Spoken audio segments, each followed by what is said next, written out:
Welcome to my podcasts called Discover Your Power, where you will learn how to release limiting beliefs, create abundance, and manifest the life you deserve and that truly works for you. My name is Jania Aebi, transformational healer, author, and coach. There is so much more joy, health, wealth, and success available to you when you get a true perspective on how life really works. I want you to have what you deeply desire, and these podcasts will help you find your truth, unlock your potential, and empower your life.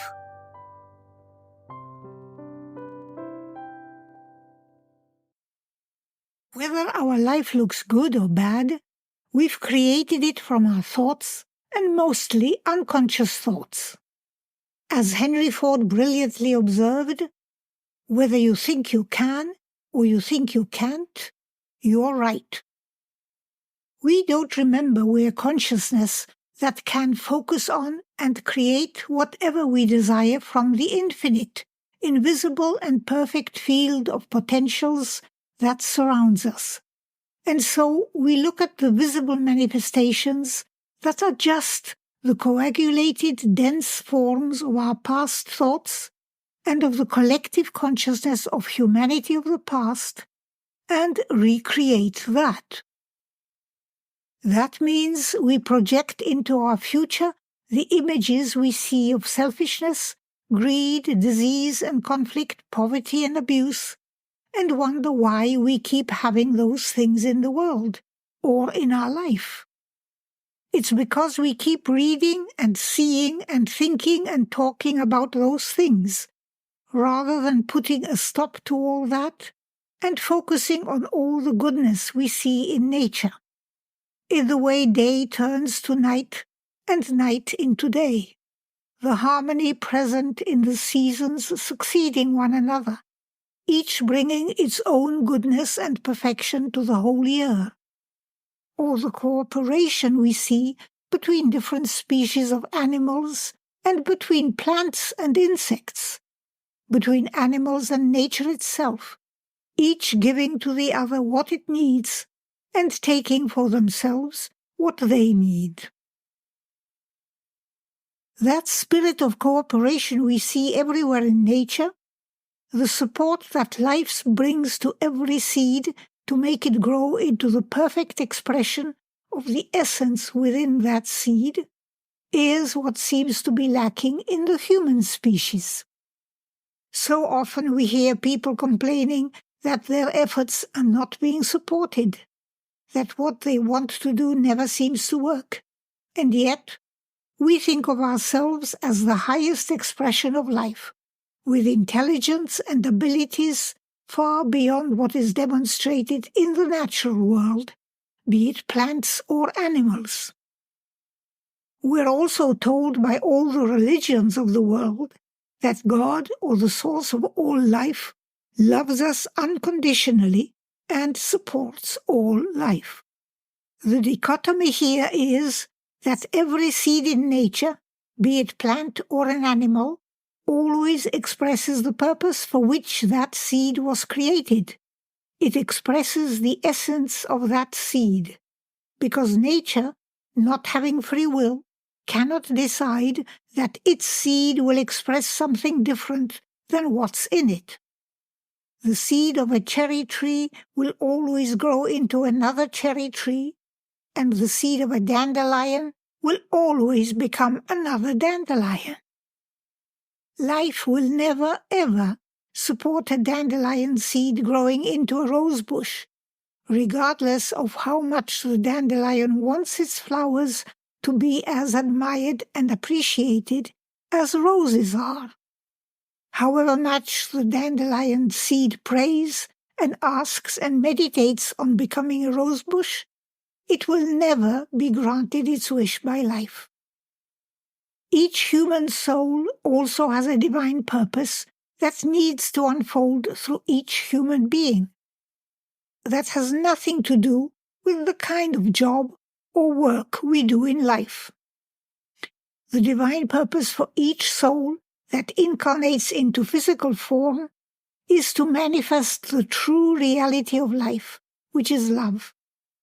We've divided that love into various qualities or attributes of spirit and called it peace, joy, harmony, kindness, understanding, comfort, security, abundance, beauty, infinite and eternal good. But they all stem from the one underlying quality of love. If we show love to everyone and everything in life, we will be living our purpose. The means through which we show that love is left for us to decide, since we've been given free will to choose what to do and how to express. We are all unique individuals with different talents and abilities. We were born in different cultures and into different families that have different needs, and so we each have some predispositions as to what we want to do, what we like to do, or what we're good at. Whatever you choose to do in life, to be a teacher, a plumber, a businessman, a farmer, the CEO of a multinational company, a doctor, or a candlestick maker, will be fully supported by life, so long as your fundamental practice and intention is to express any and all qualities of your soul, manifesting the essence of that soul into the 3D world in which we live. We need to seek first that conscious connection with our soul to know its qualities and which ones we can best express. Expressing the attributes of our soul needs to be the primary goal of the activity we choose to invest ourselves in. Not how much money it will bring us, or how famous in the world we will become, or have our photo on the front page of magazines, but how can I bring more joy, more peace, more love, more abundance into my own life, and then into the life of others? That's your mission in life, to bring more of the ultimate reality of perfection into manifestation in the visible 3D world. We are all here to demonstrate, in our own unique way, that we live in an abundant universe, abundant in health, abundant in joy, abundant in love, generosity, harmony, safety and security, hope and courage, artistic abilities and friendships. Everything spirit has is available to us, is our birthright, when we let go of our limited human awareness and are reborn in spirit. Our job is to identify more with the spirit that's animating us and without which we would not even be alive, than with the human form which spirit has dressed up as for a limited time of life on earth. Ideally, we could live the life our soul is already living, but we've been born into a world that was already filled with appearances and thoughts and conditions that are far removed from the spiritual reality we want to live. We need to constantly remind ourselves not to believe in the appearances of a finite and imperfect world that's just a projection into visibility of the perfection of the invisible spiritual world. We only see the imperfect projection, so we only imagine what the real world looks like. Just as when we see a photo of a mountain or a beautiful garden, we realize the photo is just a projection, an image of the real mountain or garden that is so much grander and colorful and beautiful than any photo, which at best depicts just a small part of the real garden or mountain. We also realize the lens of the camera may have had some cracks or dirt on it that alters the picture, and so we never believe the picture is the full reality of the landscape we have once been in. In the same way, the world we see is just a picture of the spiritual perfect world created by God, brought into visibility by human thoughts and beliefs about it. Since we can't actually see the spiritual creation, our reality is just a projection of the infinite, unchanging perfection.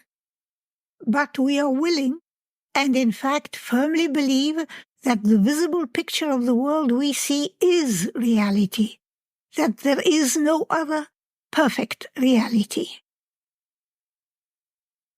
The thoughts humanity has been thinking for eons have fashioned the reality we see, and that reality is constantly changing according to the thoughts we think, the things we imagine, and then make them into the reality we see.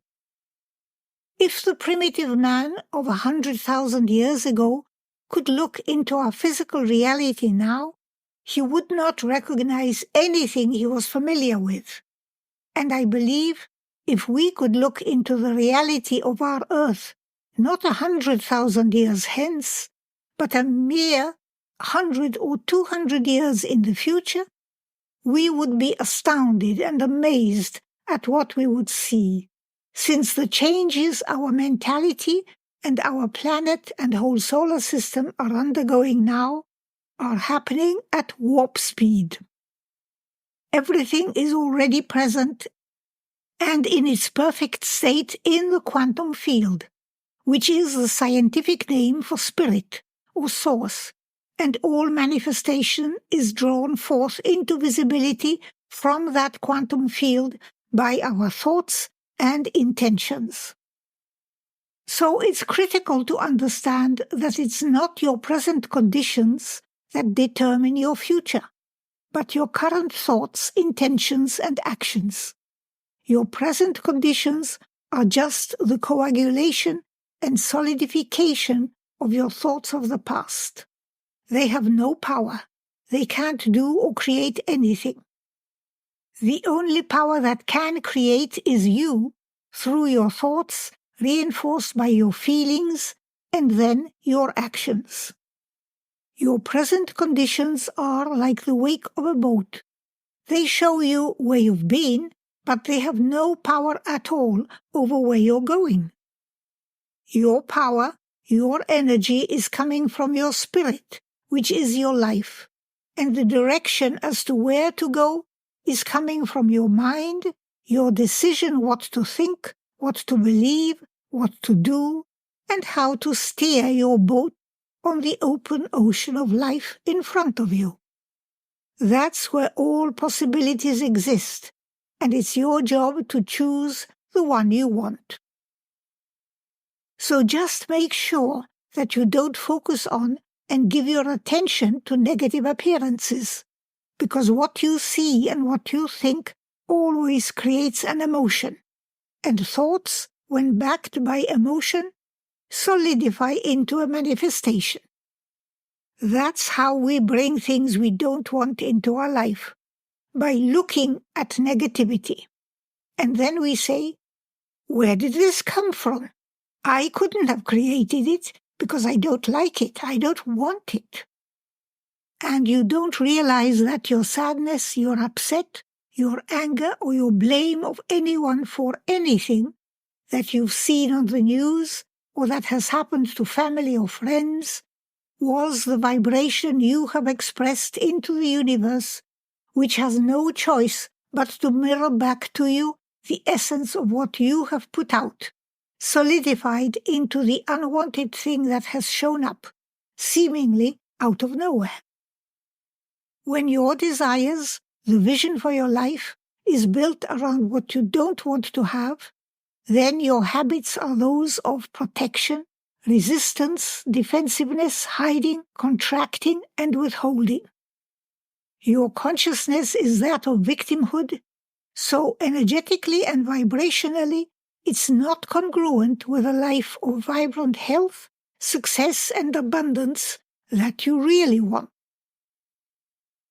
When we learn where to place our attention, coupled with the feelings we would have if what we wanted was already ours, we realize there is nothing more important than feeling that life is good, even if now our life experience may not be good. That we are okay no matter what the appearance is.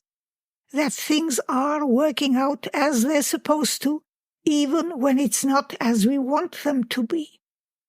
That all our needs are abundantly provided for in each moment. Since we only have a very limited and short-term perception of life, let's defer to God's perception of what is ultimately the best for us. You must be committed to this and practice it consistently. Be committed to being happy rather than being right or making someone else wrong. Isn't it what you really want, to be happy, abundant, and free? And you can't become that if you're in prison of always worrying, doubting, and struggling for some particular outcome. If you're holding on to a story of, I don't have enough, I am not enough, life is too hard. All of that is a story that keeps you stuck in victimhood and in not achieving what you really want. I'm not denying the facts of where you're at. They may be facts, but they are still a story. The story is the way you're seeing life, and the way you see it will keep recreating it, because you're a powerful creator, in the image and likeness of God.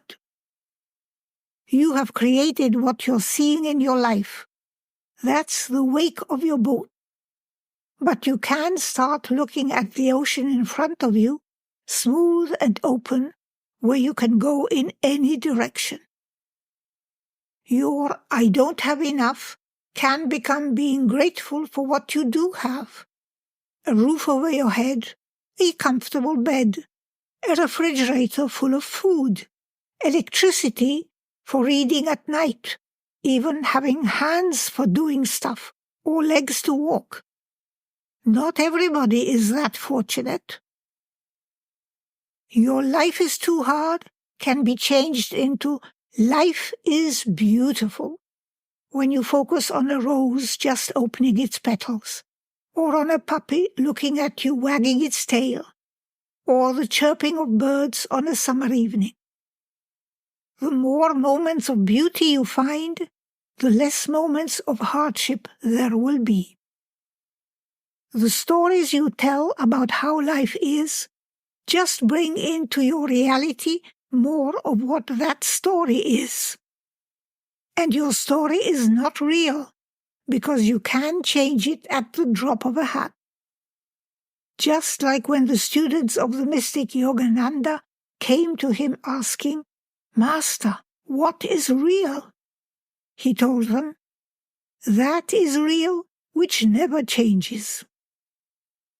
You have just changed your story, life is too hard, to a story of life is beautiful. And that has changed your vibration just a little.